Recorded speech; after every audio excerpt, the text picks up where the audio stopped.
Pastor Doni Yakob cepat lari ke depan. Seorang anak juga yang punya orang tua broken home.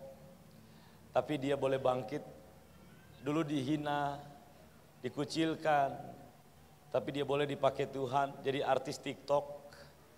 Ya, viral dia yang nonton, ada 6 jutaan orang yang nonton dia dan banyak orang diberkati. Kita berikan tepuk tangan buat Tuhan. Tuhan pakai Doni Yakob. Shalom. Haleluya.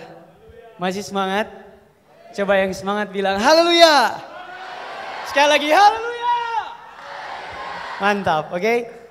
Puji Tuhan, saya bersyukur kalau saya boleh ada di tempat ini di hadapan teman-teman semua, saudara-saudara, bahkan Bapak Ibu, semua karena kebaikan Tuhan, amin. Kalau tadi saya tertarik sekali waktu lihat Pastor Michael tanya siapa yang benci orang tuanya angkat tangan. Wih, saya tertarik sekali. Kenapa? Karena kita sama. Saya benci orang tua saya, bahkan sangat benci, tapi itu dulu, sekarang udah enggak lagi. Kenapa saya benci sama orang tua saya? Waktu lahir saya dengar cerita dari oma saya seperti ini. Papa kamu itu tukang selingkuh. Dan waktu kamu lahir, papa kamu cuma datang ke rumah sakit dan tanya anaknya apa. Mereka bilang anaknya laki-laki. Setelah papa saya tahu anaknya laki-laki, dia langsung pergi dengan perempuan yang lain. Jadi dari lahir saya bukanlah anak yang dinantikan dan yang dirindukan. Bukan, saya anak yang cuma sekedar orang tua buat dan selesai. Setelah itu bertumbuh kepada umur yang lebih bertambah lagi. Waktu SD, dari sebelum SD saya sering lihat papa saya pukul mama saya depan mata saya. Itu hal yang sangat pahit dan sangat menyakitkan bagi saya sebagai anak kecil. Saya lihat papa saya pukul aniaya mama saya, bahkan saya selalu dipukul dengan kepala ikat pinggang ini yang besi. Saya sering dipukul dengan itu benda yang sangat keras. Saya kalau dipukul sampai nafasnya tinggal satu-satu. Gitu. Bibir saya langsung biru, makanya dari kecil saya nggak bisa gemuk, nggak tahu kenapa, mungkin karena tekanan pikiran. Bahkan saudara-saudara tahu beberapa tahun yang lalu berat badan saya 10 kilo lebih kurus dari sekarang. 10 kilo lebih kurus dari sekarang, bayangin aja ini udah krempeng, dulu lebih krempeng lagi. Saya bertumbuh, saya lihat papa saya pukul mama saya dan satu titik waktu saya kelas 3 atau kelas 5 SD saya sudah mulai lupa. Mama saya ada di depan teras dan kepalanya dipukul-pukul depan di dinding. Dipukul di dinding, saya lihat kenapa mama saya nangis. Saya bertanya-tanya dalam hati saya nggak tanya ke mama saya. Ternyata saya terima satu kabar bahwa papa saya sudah tinggalkan kami dengan perempuan lain. Di situ hati saya sangat sakit, saya kecewa. Dan saya sangat marah sama Tuhan terlebih papa saya. Dia nggak mau urus saya, dia tinggalin kami semua. Pokoknya saya jadi anak yang lahir dengan cita-cita mau balas dendam ke papa saya. Itu cita-cita saya. Sakit hati teman-teman. Kenapa saya bilang sakit hati? Saya nggak pernah rasa jalan dengan mama papa itu ke mall sama-sama, nggak pernah merasakan hal itu dari kecil. Saya nggak pernah merasakan gimana sih liburan bareng keluarga. Tahu nggak kalau kita SD biasa ada tugas bahasa Indonesia, tulis cerita waktu kita liburan panjang. Rata-rata semua anak-anak pasti ceritanya liburan bersama keluarga. Saya mau tulis gimana? Saya cuma diam di rumah aja. Saya kalau mainnya sendiri. Jadi itu hal yang sangat pahit. Saya memang tulis cerita bahasa Indonesia itu saya liburan dengan keluarga ke pantai, tapi itu palsu. Saya cuma berimajinasi lewat cerita itu. Saya cuman menceritakan itu tapi lewat karangan saya sendiri. Saya nggak tahu betapa indahnya gimana perasaan dikasihi. Karena saya nggak pernah dikasihi oleh papa saya. Selalu dipukul, dituntut dan dianiaya. Saya benci sampai di satu titik saya harus makan makanan sisa. Saya ke salah satu franchise di Manado, saya harus makan makanan sisa di sana. Saudara-saudara bisa pikir betapa miskinnya hidup saya dan saya nggak punya apa-apa. Untuk mau main sepeda, untuk main PS, saya harus bilang, "Ma, ayo ke rumah saudara." Kenapa sih? Enggak, pengen aja, padahal saya mau main sepeda. Karena saya mau beliin sepeda aja enggak pernah dibeliin sepeda. Karena papa saya tinggalin kami dan kami jadi orang yang sangat-sangat miskin. Sampai untuk sekolah saya harus kerja di rumah saudara dan saya disuruh melakukan apa saja, ngepel, sapu, itu sih biasa aja. Tapi sampai di satu titik saya disuruh masuk septic tank dan bersihkan isinya. Itu yang buat saya sangat sakit hati sama papa saya. Bukan cuma di situ saja. Waktu SMP itu saya harus mendaftar sekolah, saya harus pergi sendiri ke sekolah, bawa berkas-berkas saya sendiri. Yang lain diantar mama papa, saya harus antar berkas saya sendiri. SMA lebih parah lagi, waktu mau sekolah saya jualan koran di lampu merah. Banyak saksi-saksinya. Naik pesawat aja bagi saya itu mimpi yang luar biasa. Saya nggak punya apa-apa. Saya nggak punya harapan, saya tahu mau hidup saya mau jadi apa. Mimpi saya, cita-cita saya dulu sebelum saya kenal Tuhan, saya mau balas dendam ke papa saya. Bagaimanapun keadaannya, kalau saya ketemu dia, saya mau balas dendam sama dia. Tapi waktu itu saya juga benci sama Tuhan. Saya bilang Tuhan jahat, teman-teman saya bisa bahagia dengan keluarga mereka. Teman-teman saya bisa happy, enjoy. Tapi saya nggak pernah merasakan itu, Tuhan nggak adil. Tapi sampai satu titik, saya menemukan kasih yang sejati itu. Sebelum saya naik kelas 3, saya sudah merencanakan rencana untuk balas dendam ke papa saya. Untuk ketika saya lulus SMA, saya sudah atur planning untuk balas dendam. Tapi sebelum saya atur planning, saya menjalankan planning itu. Waktu mau naik kelas 3 SMK, saya ditangkap Tuhan. Dan planningnya semuanya berubah. Tiba-tiba waktu saya kenal Tuhan, saya bilang ke Tuhan, Tuhan, ini hidup saya sepenuhnya buat Tuhan. Saya memang dari kecil saya nggak tahu tentang Tuhan, saya nggak tahu pelayanan, bahkan sekolah minggu saya nggak pernah ikut. Tapi sekarang saya mau berikan hidup saya sepenuhnya buat Tuhan. Tuhan mau pakai, mau bunuh saya pun, mau izinkan saya dibunuh, saya serahkan hidup saya. Karena saya sudah biasa dengan hidup yang keras Tuhan. Jadi kalau dalam Tuhan pun saya mengalami penderitaan, penganiayaan, aku nggak peduli, saya nggak peduli. Yang penting saya sudah mau berikan hidup saya sepenuhnya kepada Tuhan. Karena saya tahu ternyata Tuhan sangat mengasihi saya di saat semua nggak mengasihi saya. Saya punya visi satu hal. Saya bilang begini waktu saya mengenal Tuhan. Tuhan, saya rindu anak-anak muda dipulihkan lewat kehidupan saya. Saya bukan cuma untuk diri saya Tuhan, saya pengen ke bangsa-bangsa, itu yang saya bilang. Tapi waktu itu mana ada yang mau percaya sama saya. Nggak ada yang tahu saya. Bahkan saya dari keluarga miskin, bukan anak pendeta, keluarga yang hancur. Jadi mana orang mau lihat saya, mana orang mau lirik saya, mana bisa, mana mungkin saya berdiri di hadapan orang seperti ini. Semuanya mustahil bagi saya waktu itu. Tapi saya punya suatu kerinduan, modal saya cuma kerinduan dan doa untuk menjadi bintangnya Tuhan. Saya bilang, Tuhan, one day saya percaya saya akan jadi berkat untuk generasi saya. Waktu saya cerita ini ke mama saya bilang, Dek, mimpi kamu gak usah terlalu tinggi, kalau jatuh sakit. Saya bilang, Ma, saya percaya satu waktu nanti saya bakal dipakai Tuhan secara luar biasa. Saya percaya saya akan keliling Indonesia, bahkan ke bangsa-bangsa untuk jadi berkat bagi anak-anak muda. Mama saya, keluarga saya bilang, sudahlah, mimpi kamu terlalu tinggi. Saya sekolah Alkitab, lulus sekolah Alkitab, tahu nggak? Makin susah, pelayanan saya harus jalan kaki kemana-mana. Saya jalan kaki pelayanan kemana-mana. Saya nggak minta uang lagi ke orang tua waktu saya lulus sekolah Alkitab.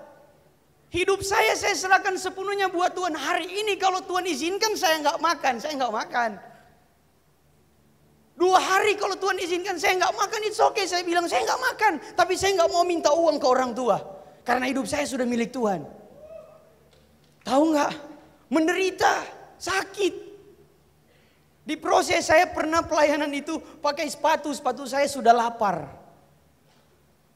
Pas saya khotbah, keangkat sepatunya. Turun saya bembeng itu sepatu. Malu. Itu hal yang pahit. Tapi satu hal. Tiba-tiba. One day. Suatu waktu itu. Keadaan berubah. Dari yang semuanya orang bilang gak mungkin. Satu hal. Kalau saudara-saudara bisa lihat saya. Bukankah itu suatu hal yang berarti doa saya sudah terwujud. Amin. Saya dari Manado jauh. Bukan di sini. Bukan orang Jakarta. Bukan. Tiba-tiba saya pernah mengalami hal yang, wah Tuhan. Dulu saya bilang, Tuhan saya pengen khotbah di jutaan orang. Memang gak secara langsung, tapi tiba-tiba ada jutaan orang yang lihat khotbah saya. Wah, bukankah Tuhan dahsyat? Satu hal yang saya pegang dari dulu sampai sekarang. Alkitab bilang di kitab Amsal bilang begini.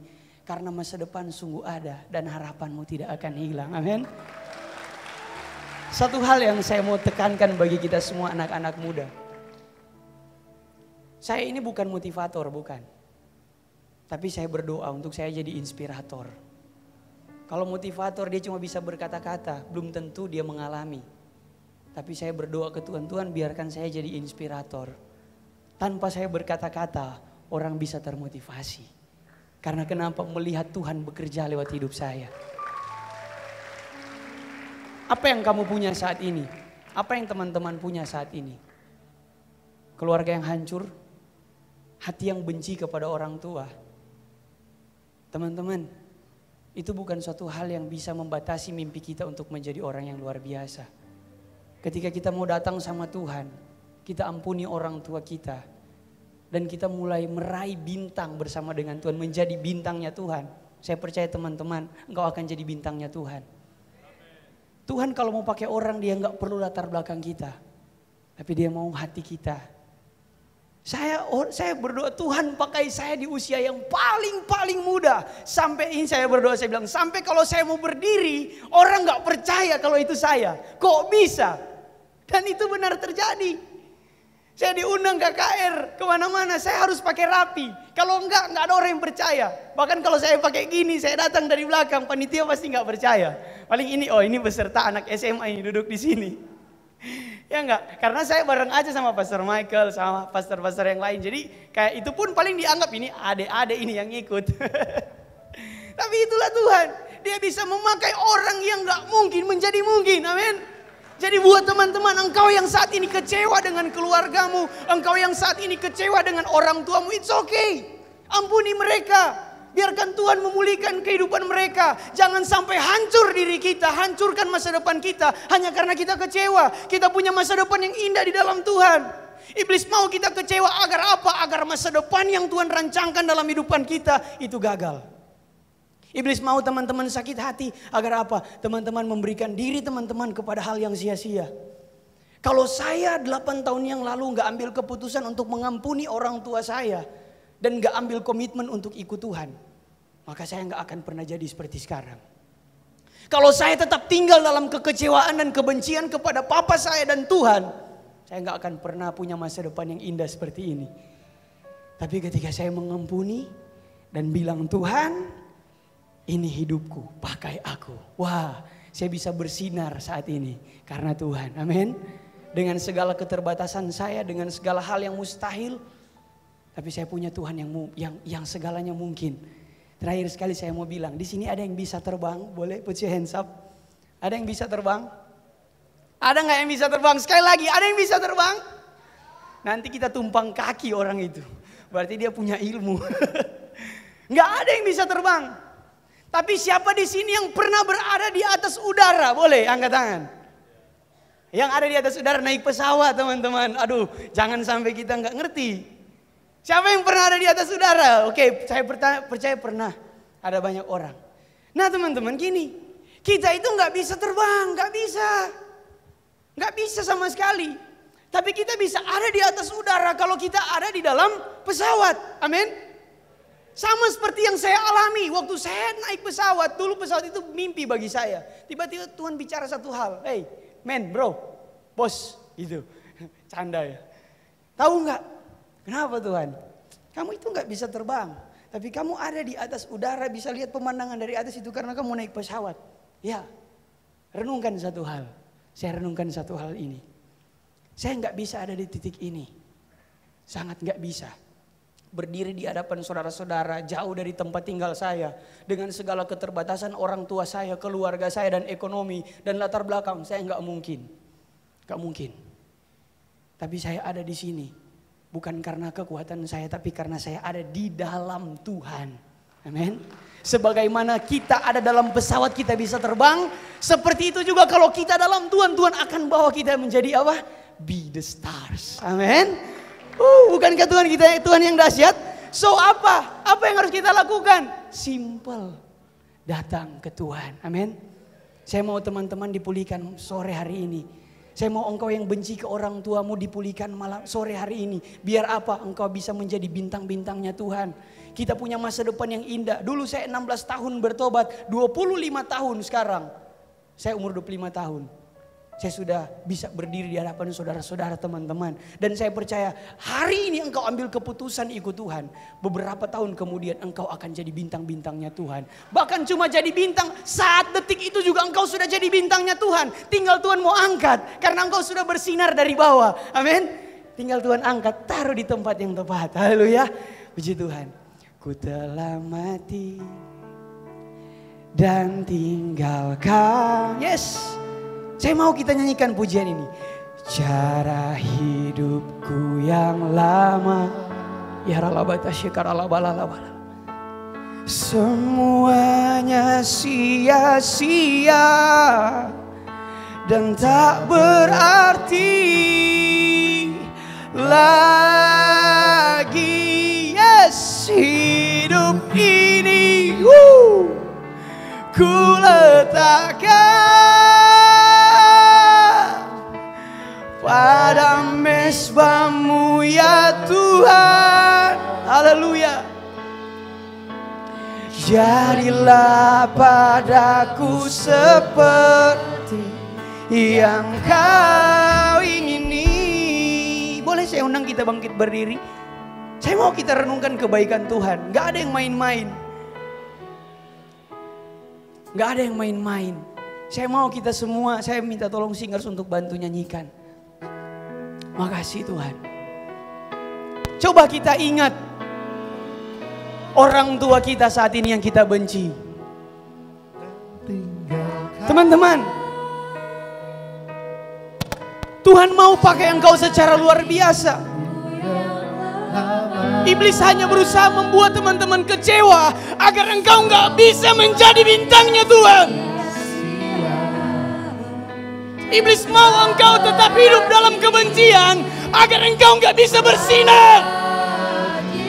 Iblis mau engkau hidup dalam kepahitan agar engkau nggak bisa dipakai Tuhan secara dahsyat. Jangan sampai masa depan yang indah yang Tuhan rancangkan dalam kehidupanmu nggak bisa tercapai karena kebencian. Jangan sampai masa depan yang luar biasa yang Tuhan rancangkan gagal karena kekecewaanmu terhadap orang tuamu. Terus nyanyikan dengan lembut. Tuhan mengasihi engkau. Sore hari ini kalau engkau boleh dengar kesaksian, engkau boleh dengar firman Tuhan, itu karena Tuhan mau engkau bangkit menjadi generasi yang bercahaya, menjadi bintangnya Tuhan. Tuhan mau pakai kita semua. Dia nggak peduli latar belakang keluargamu. Dia nggak peduli apa yang kau miliki saat ini. Yang kalau dia lihat itu cuma hatimu, saudara-saudara, teman-teman. Dia hanya melihat hati yang mau datang ke Tuhan.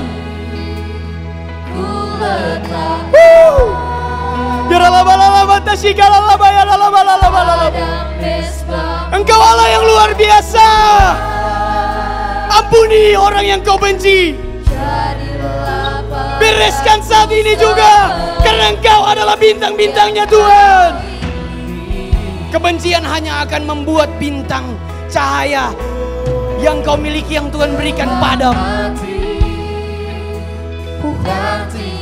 Terus ya ralabalala batasyikarala balala balala balala. Cara hidupku yang lama. Haleluya. Haleluya. Semuanya sia-sia dan tak berarti. Dan tak berarti.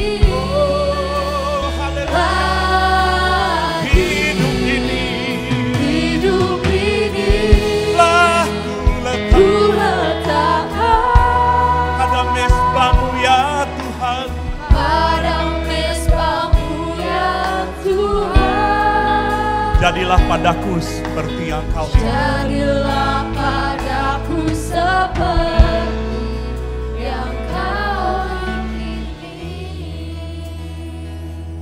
Saya ini melayani Tuhan. Setiap melayani Tuhan selalu jatuh. Setiap melayani Tuhan KKR kemana-mana, malamnya jatuh dalam dosa. jatuh terus dalam dosa. Karena pahit sama papa saya. Tekad saya mau bunuh papa saya. Saya masuk tentara mau bunuh papa saya. Tapi ternyata itu tipuan iblis. Supaya saya gak dipakai Tuhan. Dan saya mulai melepaskan pengampunan pada papa saya. Dan itu luka yang saya alami. Luka yang saya alami, saya lakukan hal yang sama kepada anak saya. Saya undang Matthew maju ke depan. Ini anak saya. Dari kecil, saudara, saya hajar dia. Pendeta, saudara. Khotbah di mimbar, turun hajar anak saya. Karena ada luka sama papa saya. Sampai dia sakit dada karena saya hajar dia. Dadanya duk. Tapi ketika saya datang dan meminta maaf sama anak saya. Kami di Ungaran. Saya minta maaf sama anak saya. Tahukah saudara? Tuhan pulihkan jantungnya yang menurut dokter nggak mungkin sembuh. Tapi disembuhkan oleh Tuhan. Dan dia selalu ranking. Jadi bintang. Karena ada Yesus. Maukah saudara hari ini? Saya mewakili papa. Saya mewakili papamu. Yang mungkin jahat. Yang mungkin engkau bilang, papa jahat. Papa gak tanggung jawab. Papa gak perhatian sama saya. Saya mau beritahu itu tipuan iblis. Maka saudara mau mengampuni. Saya berdiri mewakili generasi Bapak. Saya minta maaf sama anak saya sekali lagi. Dan biarlah ini mengalir. Saya minta para bapak-bapak juga peluk anak-anak ini. Bagi yang disakiti oleh papanya, oleh mamanya, maju ke depan. Maju ke depan. Yesus mengasihimu. Yesus cinta engkau. Matthew, maukah engkau mengampuni Papa? Maukah engkau mengampuni Papa? Mari engkau yang mau didoakan boleh maju ke depan. Tuhan mau pakai engkau luar biasa. Tuhan mencintai engkau. Tuhan punya masa depan. Ada harapan. Tuhan mau pakai engkau buat bangsa-bangsa.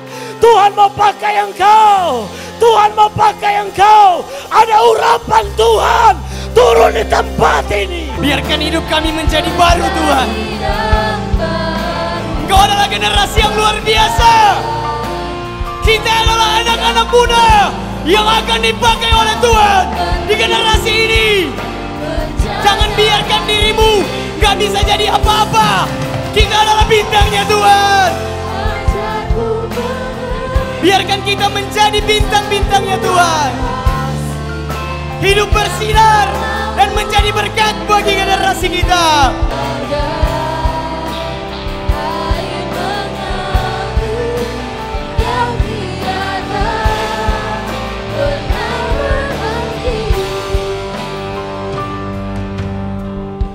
Cinta Tuhan teramat besar bagi setiap kita. Tuhan sedang menjamah setiap hati. Semua yang ada di ruangan ini menyembah Tuhan. Jangan ada yang hanya menjadi penonton. Bangun hubunganmu dengan Tuhan pada saat siang sore hari ini. Bangun hubunganmu dengan Tuhan. Di mana engkau sedang berdiri. Tuhan sedang melihat saudara. Tuhan sedang mengamati saudara. Dan Tuhan mau melawat saudara. Tuhan mau menjamah saudara. Tidak ada ikatan yang tidak bisa dilepaskan. Tuhan melepaskan setiap ikatan-ikatanmu. Tuhan mau mengubahkan engkau menjadi baru. Berkat-berkat Tuhan dicurahkan saat ini. Semua menyembah kepada Tuhan. Sesungguhnya yang lama sudah berlalu dan yang baru itu telah datang. Siapa yang ada di dalam Yesus, dia adalah ciptaan yang baru. Haleluya. Haleluya. Ayo mari bangkit berdiri setiap anak-anak Tuhan. Oh haleluya, haleluya. Yang selalu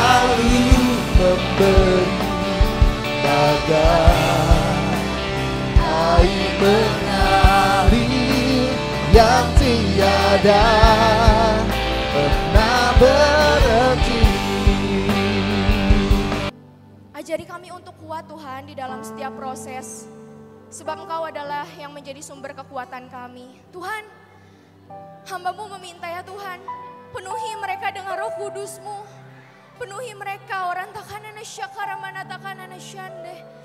Teman-teman minta sama Tuhan. Minta sama Tuhan. Tuhan, aku mau dipenuhi. Aku mau dipenuhi dengan kasih Tuhan. Aku mau dipenuhi dengan Roh Kudus-Mu. Sentuh hatiku. Tuhan pulihkan secara total. Tuhan pulihkan secara total di dalam nama Yesus. Aku patahkan setiap belenggu. Aku patahkan setiap keterikatan di dalam nama Yesus. Tuhan pulihkan secara total. Masyamu Kau membentuk bencana hatiku bagai air mengalir yang tiada pernah berhenti. Terus Thank you Tuhan. Apa yang menyebabkan ada kuasa pemulihan yang dahsyat sore hari ini? Mereka berbicara secara korporat. Siapa mereka? Kalau kita lihat mereka adalah orang yang rusak semua. Tetapi mereka bisa berdiri di sini, saya bangga sekali. Saya pun punya pengalaman yang luar biasa bahwa sejak bayi saya ini adalah orang yang tidak sehat, dan kata mama saya bahwa saya punya jantung yang bocor, tidak akan panjang umur. Saya lagi jadi pemuda, saya pernah jadi pembalap motor, saya pernah geger otak 2 kali dan saya kurusnya lebih kurus dari dia, dari Doni. Dan saya dikatakan bahwa orang yang tidak pernah akan bisa kuat terbang, tidak bisa berjalan. Saya menjadi orang yang minder. Saya pernah mau putus asa, saya pernah mau bunuh diri. Tetapi ketika saya bertemu dengan Tuhan, itu semua tinggal memori. Apa yang kata orang itu tidak benar. Setan selalu membisikkan bahwa kamu gak ada guna, kamu tidak ada harapan, kamu adalah generasi yang rentan. Tetapi malam hari, sore hari ini saya katakan, ketika Roh Kudus turun ke atas kamu, kamu akan menjadi manusia yang berubah. Kamu akan dipakai Tuhan. Kamu berarti bagi dunia ini. Dan engkau akan melakukan perubahan. Saya gak mau kalian menjadi generasi yang disebut generasi strawberry.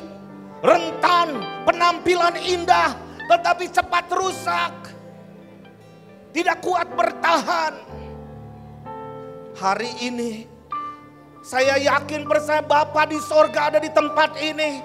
Rohnya ada di tempat ini. Kuasa dahsyat daripada darah Yesus ada di tempat ini. Dia sudah menebus atas setiap salah dan dosa kita. Apapun dosamu, merah seperti kirmisi, Tuhan bisa ubah seperti putih seperti salju. Siapa yang mau dipakai Tuhan? Angkat tanganmu tinggi-tinggi. Kalau Tuhan bisa pakai perempuan Samaria, orang yang tidak layak. Perempuan mungkin bisa disebut tunasusila, PSK, tapi Tuhan bisa ubahkan jadi pengubah. Siapa orang yang dirasuk oleh setan di Gerasa, yang dimasuki oleh legion ribuan iblis ada di situ. Tetapi ketika Tuhan bebaskan, dia bisa mengubah Gerasa, orang yang suku bukan orang Yahudi. Saya katakan kalian akan dipakai oleh Tuhan secara dahsyat. Mari, siapa yang minta supaya Roh Kudus mengurapi Anda, memenuhi hidup Anda, angkat tanganmu tinggi-tinggi, keluarkan suaramu, penuhi aku dengan Roh-Mu Tuhan. Yes, sekarang penuh. Yes, terima, hanya terima. Oh, haleluya. Kau lihat penuai di akhir zaman ini akan bergerak. Setelah masa pandemi COVID-19 2019 yang begitu panjang dan belum selesai. Kami sudah dibodohi untuk kami harus sendirian. Tetapi hari ini kami melihat ada gelombang penuai yang luar biasa. Anak-anak muda akan bangkit menjadi pengubah kota dan bangsa. Oh haleluya, terus penuh dengan Roh Kudus, penuh. Jangan ditahan-tahan. Jangan ditahan-tahan. Oh rabaseke papa. Oh haleluya, haleluya, haleluya.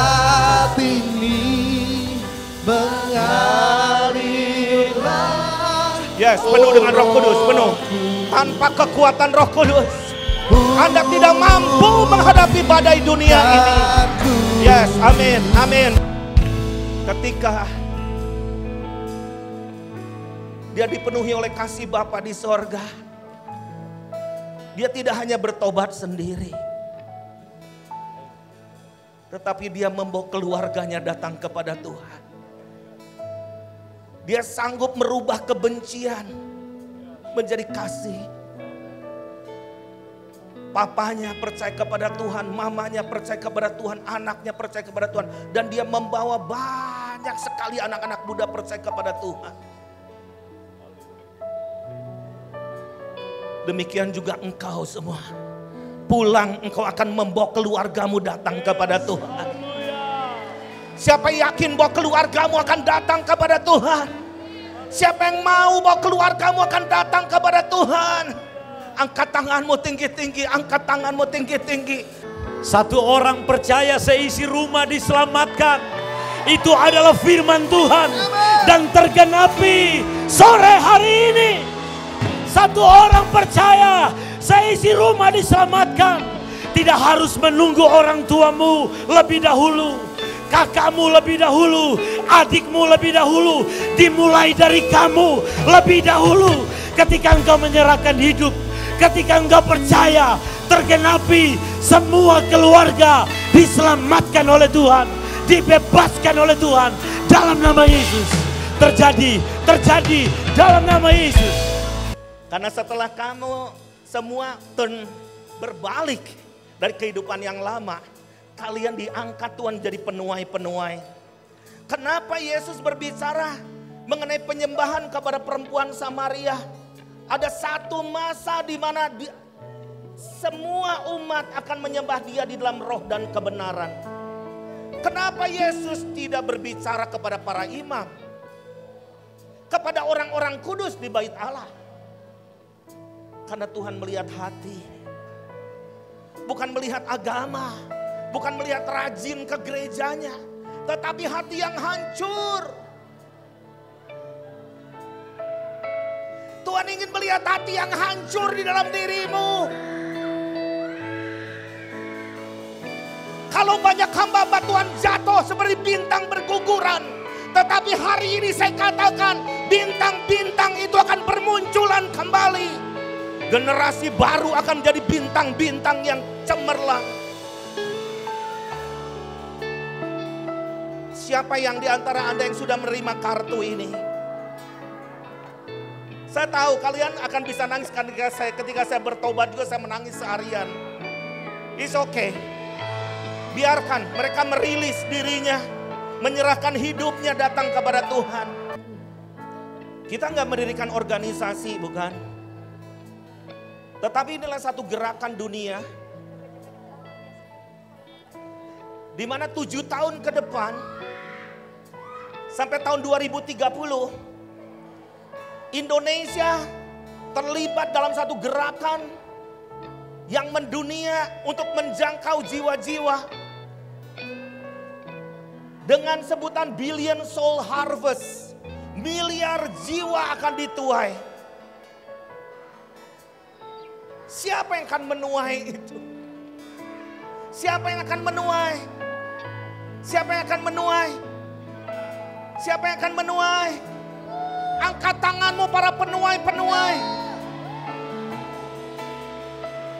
Tuhan gak butuh keahlian. Tuhan gak butuh pengalamanmu. Yang Tuhan butuhlah hatimu. Bahwa malam hari ini Sore hari ini Tuhan mau pakai engkau untuk keluargamu, untuk orang tuamu, untuk teman-temanmu, untuk tetanggamu, untuk teman sekelasmu. You are VVIP. Engkau berharga di mata Tuhan.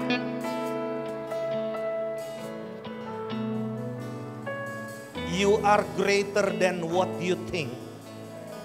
Engkau lebih besar daripada apa yang kau pikirkan.